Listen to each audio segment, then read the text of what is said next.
Welcome back, everyone. This is our second lesson on the mechanisms of evolution.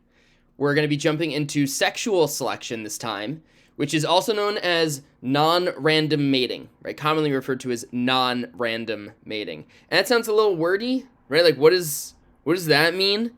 So let's actually start off with a counter example, right? Let's look at what random mating would be. I think it becomes kind of funny when you think about this in terms of humans, right? What if humans went through random mating? And this would essentially be, you go on a walk, you're walking down the street, you're walking down the sidewalk, and the first member of the opposite sex that you see becomes your reproductive partner. That's it. Just totally random, right? First person you saw. That would be random mating, right? Totally random. Sometimes this happens in plant species, right? We don't always see non-random mating. But a lot of times in animals, right? When we look at animals, especially the more complex mammals, right? We really start to see non-random mating happening.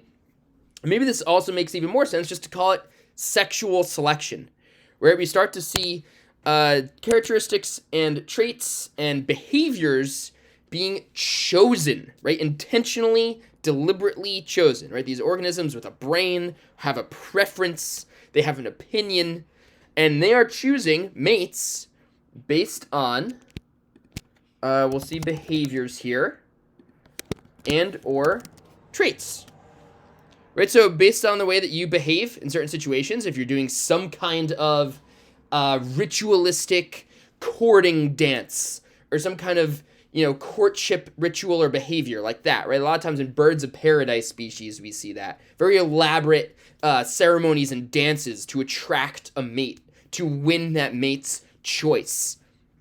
Or sometimes it's just traits, right? Like physical appearances. Does a mate like the way that the other mate looks? Just the way that they appear, right? Organisms, not just humans, can be superficial, right? We actually see that sometimes. So that's sexual selection, right? It's not random. There does seem to be some kind of trend behind the mates who are being chosen by mates of the opposite sex. So then what happens, right? So, we can start looking, what's a really good example here would be peacocks, right? We can always just visualize very easily the male tail feathers of a peacock. So we have these little female peahens choosing to mate with the males with the biggest, most elaborate, most terrifying, right, big plumage, right, those big elaborate tail feathers. So what tends to happen then, right, if we see only these males with the biggest tail feathers being chosen as mates, we're going to see those genes and those alleles, those traits or those behaviors increase in the gene pool, right? They're going to become more common over time. That's how the gene pool is going to change. It's going to lean in favor of whatever is being chosen by the mates. But, we have the other trend here. We kind of have the sad part for those not being chosen, right? If you're not being chosen to mate with, we will not see your alleles and your genes continue to propagate in the gene pool over time. They're being deemed unfavorable. We do not like this behavior, or we do not like this trait. We will not reproduce with you, and therefore we will see a decrease in the unfavorable behaviors and traits in terms of sexual selection in the gene pool. So here we can just look at an example, right? Again, might be how you see it on a test. And here in this example, we have male bighorn sheep. Bighorn sheep in general, right, as a species. You got males and females. If you can picture these guys, these are the big rams, right, in the Colorado Rockies on the mountainsides, right, just headbutting each other. These huge curly horns running at each other, headbutting.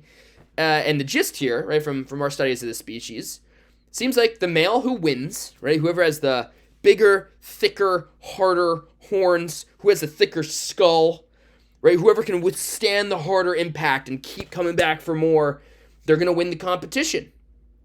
They become the alpha male. And then the females are like, you know what? This is the biggest, strongest, hardest, thickest, longest horned sheep. They get the right to reproduce with me, right? I choose those genes. So that seems to be what's going on, right? This is just based on reading the question, right? That's what's going on in this little competition. So the next part of the question to break this down. Okay, this is definitely non-random mating. There's definitely some kind of mating trend here. So this is sexual selection at work. And what would we expect to see in bighorn sheep evolution then? How do we expect to see this gene pool changing over time? So let's think, right? The females only choose the males that win. So to win, you need bigger, thicker, longer horns. That maybe you need a thicker skull, right? Just really hard-headed. So we're looking for any kind of answer that says over time we would expect the male bighorn sheep horns to be bigger, thicker, harder, right? Anything like that will help them win these headbutting competitions. So A doesn't seem likely. B, nothing in the question, the scenario that makes us think female bighorn sheep will start headbutting. C, over time they'll become harder and thicker. That looks pretty promising. Let's just check D. Over time they'll become softer and thinner. Not so much, right? So let's go with C. That seems like that's probably going to be the best answer here of how sexual selection in this case will actually influence the evolution of the gene pool in this species. So there's definitely going to be a trend here, right? Just like we saw in natural selection, there will be trends in sexual selection. But our next lesson, as we move into mechanism 3, which is gene flow, it's going to start to become a little more random, not as trend-based. So we'll meet you back here for that in lesson 3.